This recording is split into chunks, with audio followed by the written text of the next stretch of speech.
আমাদের বর্তমান কার্যকরী কমিটি এবং উপদেষ্টা কমিটি প্রত্যেকে নির্বাচনের মাধ্যমে নির্বাচিত হয়ে তারা তাদের ভূমিকা পালন করতেছে। তাদের বলিষ্ঠ ভূমিকার কারণে আজকে আমরা একটি অফিসে এসে আমাদের অনুষ্ঠানগুলো আমরা করতে পারতেছি এবং আমি আশাবাদী ভবিষ্যতে সংগঠন আরো সামনের দিকে এগিয়ে যাবে, এটা রেসপেক্ট হবে এবং আমাদের প্রত্যেকটি ডাক্তারের তাদের পাশে দাঁড়ানোর জন্য যথেষ্ট ভূমিকা তারা রাখতে পারবে। এই যে আজকে মানবিক সহযোগিতার কথা বলতেছে, আমি বলবো এটা শুধু মানবিক সহযোগিতাই নয়, এটা তাদের অধিকার। আমরা ডাক্তাররা যারা বিপদগ্রস্ত হব, অন্য ডাক্তাররা তাদের পাশে দাঁড়াবে, এটা হচ্ছে আমাদের দায়িত্ব এবং যে রোগে আক্রান্ত তার অধিকার। সুতরাং এটাকে খাটো করে দেখার কোনো উপায় নেই। আজকে যার জন্মদিন পালন করতে আমরা আসছি, তার ব্যাপারে যদি সামান্য একটু না বললে হয় না, তিনি ছিলেন একজন মহান অ্যালোপ্যাথিক চিকিৎসক। তিনি শুধু এমবিবিএস ডাক্তারই ছিলেন না, অনেক বড় বড় ডিগ্রিধারী ছিলেন, এমডি ডিগ্রিধারী ছিলেন। সেই চিকিৎসক অনেক নাম করা চিকিৎসক ছিলেন। আমার পূর্ববর্তী একজন বক্তা বলে গেছেন তার চিকিৎসার সিরিয়াল মেনটেন করার জন্য সরকার ট্রাফিক ব্যবস্থা ওইখানে প্রয়োগ করেছিলেন। তাহলে দেখেন কত বড় মাপের একজন চিকিৎসক। সেই চিকিৎসক অ্যালোপ্যাথিক চিকিৎসা থেকে কনভার্টেড হয়ে তিনি হোমিওপ্যাথিকে এসেছিলেন। কেন?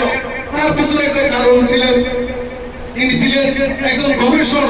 তিনি গবেষণা করতে গিয়ে দেখলেন তিনি যে চিকিৎসা প্রয়োগ করতেছেন সেই চিকিৎসা মানুষ সুস্থ হচ্ছে, কিন্তু যে জিনিস যে ওষুধটা প্রয়োগ করে তিনি তাকে সুস্থ করতেছেন সেই ওষুধটা তাকে অন্যদিকে আবার ক্ষতিগ্রস্ত করতেছে, যেটা আমরা বলি পার্শ্ব প্রতিক্রিয়া। তাই বলা হচ্ছিল যে কুনাইন জ্বর সারাবে, কিন্তু কুনাইন সারাবে কে? আমি দেখেন যখন মানুষ অসুস্থ হচ্ছে, একজন অ্যালোপ্যাথিক ডাক্তারের কাছে যাচ্ছে, তাকে প্রথমেই প্রয়োগ করা হচ্ছে অ্যান্টিবায়োটিক। যে অ্যান্টিবায়োটিক খাওয়ার পরে তাকে বলা হচ্ছে আপনি একটু ডেলিভারিতে ডাব খাইয়েন, একটু দুধ খাইয়েন। কেন? ওই অ্যান্টিবায়োটিকের লোড তিনি নিতে পারতেছে না, তিনি মাথা ঘুরেছে পড়ে যাবে। এই জন্য বলা হচ্ছে কুনাইন জ্বর সারাবে, কুনাইন সারাবে। তখন ওই উপলব্ধি থেকে তিনি চিন্তা করলেন, না এইটা কোনো সঠিক চিকিৎসা পদ্ধতি হতে পারে না, আমাকে একটা সঠিক চিকিৎসা পদ্ধতি বের করতে হবে। উনি গবেষণা করতে লাগলেন। গবেষণা করতে করতে উনি মানবের উপরে উনি এমন ওষুধ প্রয়োগ করলেন যেটা প্রয়োগ করলে সুস্থ মানুষ অসুস্থ হয়।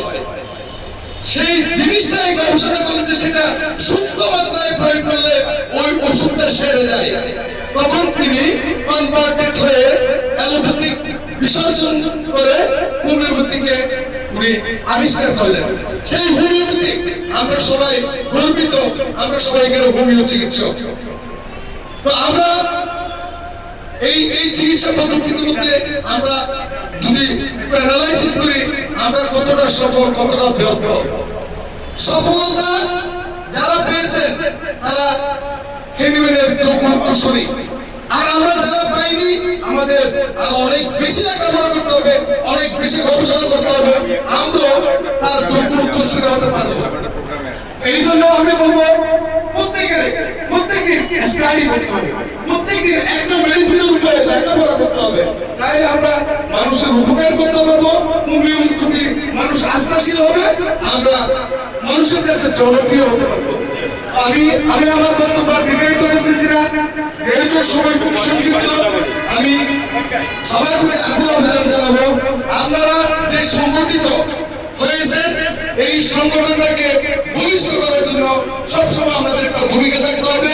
এখন হোমিওপ্যাথিকের প্রতি প্রচুর ষড়যন্ত্র হচ্ছে, অনেকেই ষড়যন্ত্র করতেছে এটাকে দমিয়ে রাখার জন্য, যে আমরা ডাক্তার লিখতে পারবো না।